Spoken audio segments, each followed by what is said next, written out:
What's up everybody, I'm Rocket, and this video is for all my old and new hammer mains struggling in BDO. We're gonna go over my PvE combo, my PvP combos, my movement combo, how I fish for CCs, and end the video with some final thoughts. So take up pen and paper and welcome to the Scholar Academy.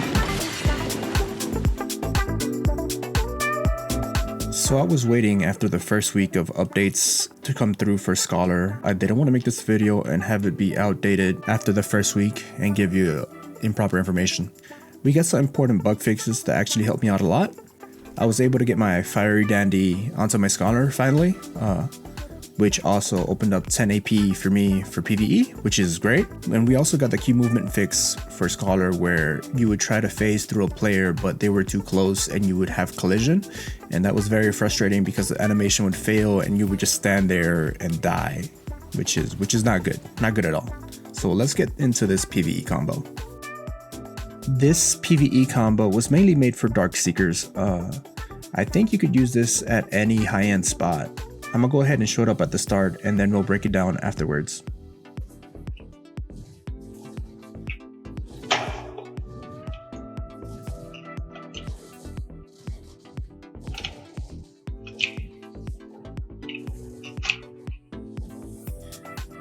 So I start off the combo with my up F movement skill.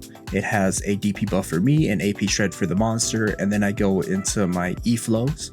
I start off with up E, flow into E, and then it's flow. I like to use the flows of E. Some people like to cancel them, but those flows actually do a lot of damage.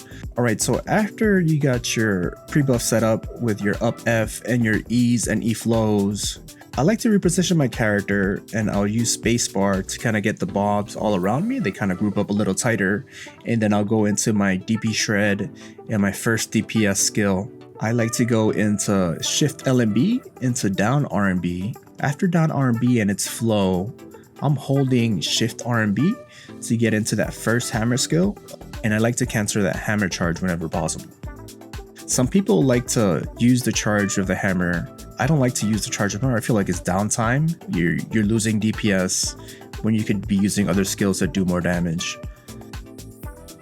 Okay, so we got the shred and we got into our first DPS skill. So once that hammer's coming out, I'm already using back F to get into the hammer throw and its flow. Once I see the flow of down F going out, I'm already holding shift F, so there's no downtime. And I think that combo would work at any high-end spot, and it's definitely repeatable. So here are my add-ons for this combo. Just remember that this combo was set up for Dark Seekers, and these add-ons might not be the best for your spot that you're currently using. So let's get into the PvP section. Okay, for my PvP combo, it's kind of split up into sections. I have my pre-buff section, and you have your damage after the first re-CC. So let's go into explaining the pre-buff. Okay, for the pre-buff to work, you need to have the down smash on E flow. If you don't have the down smash on E flow, there's a chance that they get up. I've never done it without the down smash addition to the skill add-on on E flow. So it's important for me to have that add-on so you can get to that re-CC section and get to the damage part of the combo. However, if you're slow, depending how slower you are, don't use E or don't use E flow. It's up to you to decide on how slow that you are and what skill you want to skip. Okay, for the damage section, I'm trying to get to infinite power shift RMB every time without having to charge the hammer strike. It's one of the biggest DPS skills that she has, and it's my core as well. I have core on infinite power and I love core infinite power. Is it correct? I don't know. I like it because the way I can combo and CC out of it. Alright, so let's get into my beginner combo. It's really simple. It has a DP shred, but definitely once you get better at the class, upgrade to a more advanced combo. I'm gonna show off some advanced combos here after.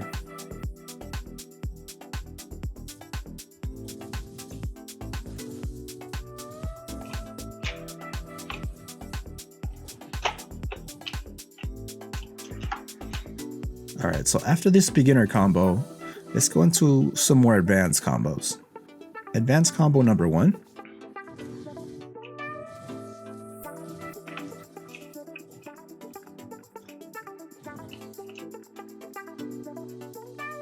So there's my first advanced combo with the DP shred. It's my combo currently, but I'm kind of tweaking it to see if I could get more DPS out of it. And this is what I'm tweaking it with.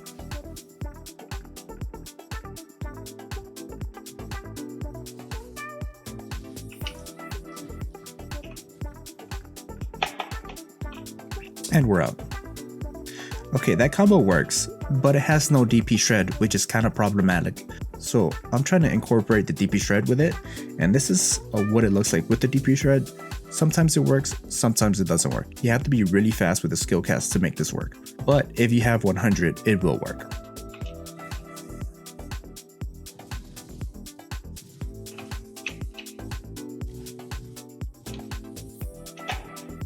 So that was without the 100. There's several down smashes built into the skill add-ons to make that tree work. I don't know if it'll work without the down smashes, I doubt it, but these are the add-ons for it to make the combo work.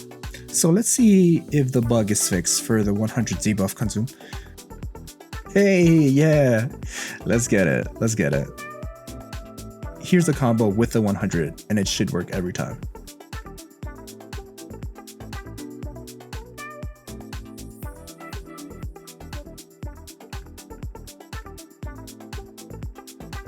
And we're out of there, and we're out of there.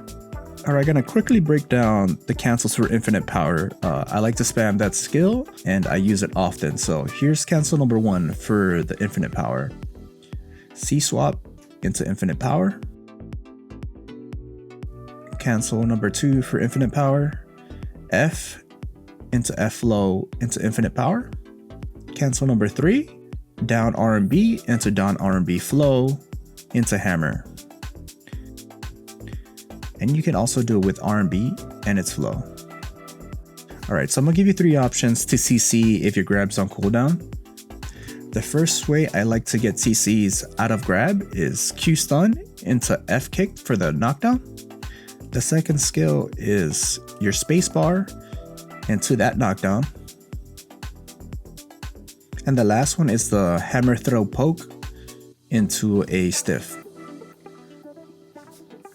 And obviously you have your 4th, which if you run my core, you'll have the infinite power C swaps.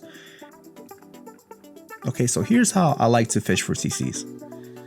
I'll start off with the spacebar into my infinite core, into my infinite power, and then I'll just loop that. And I just keep looping that as often as I want. You just gotta remember, but you can literally do this forever and not stop casting CCs ever. So don't say this class has problems doing CCs. As long as you remember what part of this combo you're at, you can TC for infinity. You have movement for infinity. And this is why I love this core, because it's broken. So, does this actually work in a real scenario? In a real scenario, if you're in engagement, what ends up happening, if you're just spamming that combo, you literally end up doing nothing. Let's say I'm fighting this guy. He's gonna run at me. I'm gonna run at him. Now he's over there, and I'm over here, and I'm trying to cast my skill on nothing. And that's what ends up happening 90% of the time. I am always away from my target if I end up spamming that. So you have to play a little more conservative, especially in a 1v1. Hold infinite power a little bit. If it's a grab class, don't be ridiculous and just stand there, bait the grab. But that's the thing, so let's get into the movement guide. Okay, so let's explain her movement combo. The main thing about this class is her Q ability.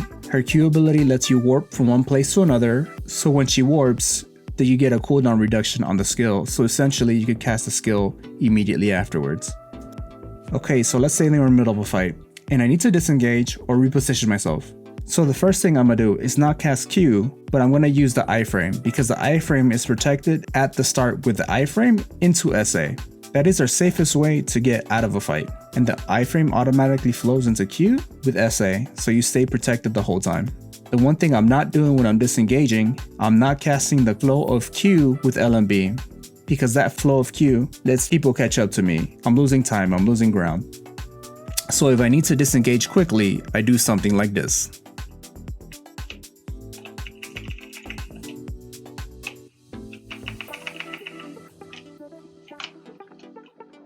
Now we covered all that ground. I think we were at that patch over there. We covered all this ground completely protected. So don't say that Scholar doesn't have good protected movement. Here's another thing. Let's say I'm in a fight and I'm in a bad situation. Gravity press here, you need to quick slot it, but it burns a lot of stamina. It's something you can use if you're in a pinch, just keep that in mind. So you can iframe into Q into gravity press. So here's a good note, up C doesn't take stamina.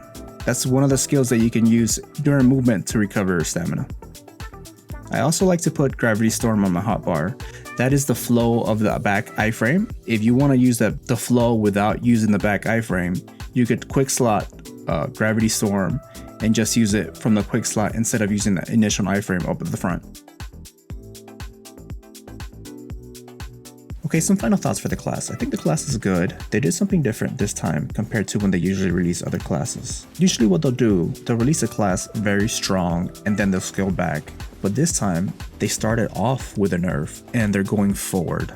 Hopefully the class gets some buffs for AoE sizes. I think the sizes for AoEs are too small. They're kind of hurting the kit to do DPS in both PvE and PvP where the AoE sizes are just barely out of range. Her PvP damage reduction rate is actually a little too aggressive. I think we need to scale back to help her with her burst because she's lacking a lot of burst right now. Out of all the classes that I played, Scholar has the least burst damage out of all of them. If she isn't comboing somebody to death, she really isn't doing any DPS. If I had to give her rank in PvE, I would say she's a low S to an A. With her passive, she's able to access areas where other classes wouldn't be able to. Her DPS is really good, although focused in a small area. And her mobility is also great. In PvP, in 1v1s, she's a solid A. She needs more burst, but her grab is good. Some people don't like her grab, but if they're comparing those grabs to like a ranger or a tamer, those grabs are 1A, 1B. Those classes have been around for 8 years now, and those grabs haven't been beat, and you can't compare it to those grabs. But out of 1v1s, when you start getting into small scale and large scale, that's where she starts to drop off. Because of the sizes of her AoEs, her damage reduction is too aggressive, her burst is not good, the fact that she has to get so close into the fight. So in small scale and like AOS, I'll give her like a A- to a B. And for large scale, I haven't done large scale yet, but I feel like she'll be terrible in your main ball. Definitely a flex class maybe, but there are better options. The issues with her in large scale, let's say she does make it to the back line around the ball, because if you go into the ball, she's just getting melted, so you can't go into the ball. Let's say she does get around to the back line. She gets a CC or she gets a grab. Okay, what is she doing after that? Because she's gonna try to deal damage and her burst isn't good. So she's gonna do nothing except the CC and then have to get out without dying. So in large scale, what really is the point of the Scholar? The class to me kind of feels aimless. It doesn't do the burst damage. It has trouble CCing large groups of people. So kind of like the Tamer and the Ninja, they are able to do things, but there's just better kits out there like an Awakened Drag. And if you're running Flex, there's just better kits to run there as well. But we'll see. I haven't used her in large scale yet. Hopefully I could get into some wars here soon. Okay, so hopefully this video helps out all the new Scholars out there that are kind of lost in the sauce and are having a tough time with the class. You know, the class just recently came out a week ago. I'm still learning the class like you guys, so I'm not saying everything I'm doing is correct, but this definitely should be like a good starting point for you guys to kind of move forward and to kind of start learning the kit. So hopefully that helped you out. Happy New Year's, and I'll catch y'all later. Peace.